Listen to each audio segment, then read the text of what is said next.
El Clásico, the return of fire and flair.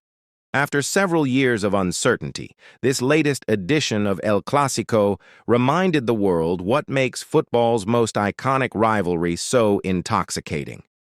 What was billed as a meeting between two teams still trying to understand themselves instead became a throwback to the days when Real Madrid and Barcelona didn't just play football, they fought for pride, supremacy, and identity.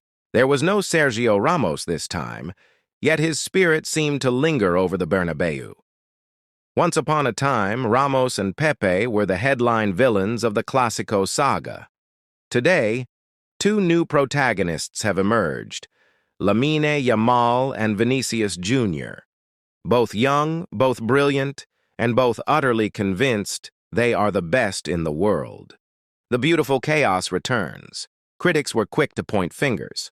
Some labeled Vini Jr. as childish. Others accused Lamine Yamal of arrogance. Even Dani Carvajal drew heat for how he handled the situation, with fans suggesting he could have spoken privately instead of fanning the flames. But for neutral fans, this was pure entertainment. The arguments, the tension, the emotional outbursts, all of it added spice to a rivalry that thrives on chaos. Football, after all, needs its villains and its drama. Without a touch of animosity, El Clásico wouldn't be El Clásico.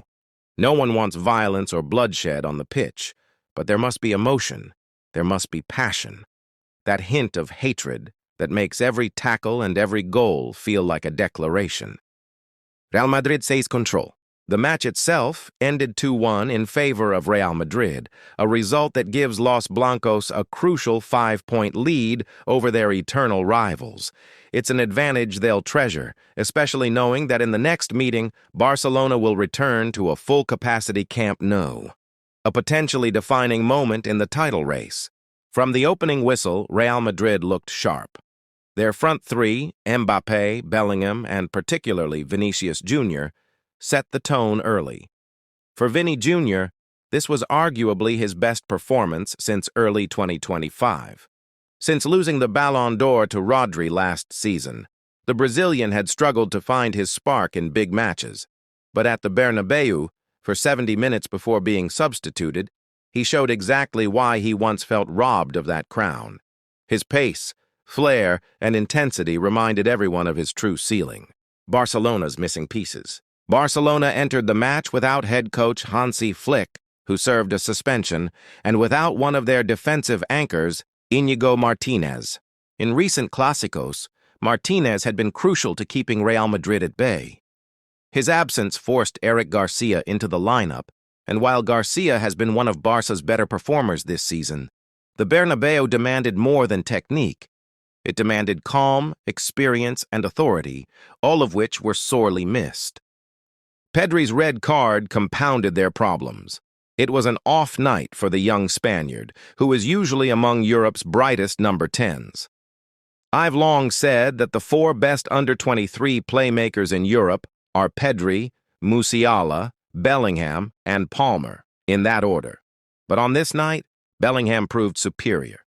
It was also a historic evening, the first ever El Clásico to feature two Englishmen on opposing sides, Jude Bellingham for Madrid and Marcus Rashford for Barcelona. 1-0 to Bellingham, both on the scoreboard and in performance. Swagger, confidence, and controversy. Much of the post-match discussion revolved around the attitudes of both Lamine Yamal and Vinicius Jr. But here's the thing. Some players' brilliance is inseparable from their swagger. Their talent is intertwined with what can only be described as irrational confidence. Take that away, and you risk taking away their magic. Lamine Yamal behaves like he's the best player in the world, because that's what fuels him to play like the best. Vinicius Jr. operates the same way. Their edge, that fiery self-belief, is part of what makes them special. If you tame them, you lose a version of the player that the world has fallen in love with. So yes, their antics can be divisive. The trash talk, the confrontations, the emotional reactions, they're not for everyone. But football needs these characters. They give the game personality, tension, and theater. So please don't change. Keep that fire alive. tensions behind the scenes. Just a day before this article was written, Vinicius Jr. issued an apology on social media. He apologized to teammates and fans, but notably not to Xabi Alonso, his new manager. Even in his apology, he stirred fresh controversy. Reports from The Athletic suggest early tension inside the Real Madrid dressing room. After years of working under the calm and fatherly Carlo Ancelotti, some senior players are reportedly uneasy with Alonso's stricter discipline, early arrivals, no caps, tighter routines. It's still early days, but it's something to keep a close eye on.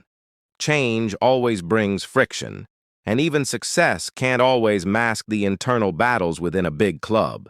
As one might say, this isn't the time to form an investigation committee or appoint a Spanish Chief Justice to look into Vini Jr.'s behavior.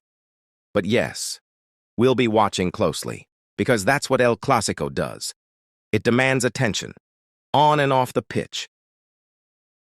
So that's it for this week's review. What do you think about your team's performance? Win or lose, drop your thoughts below. And as always, don't forget to like, share, and subscribe. We from The Final Whistle, hi, and see you in the next one.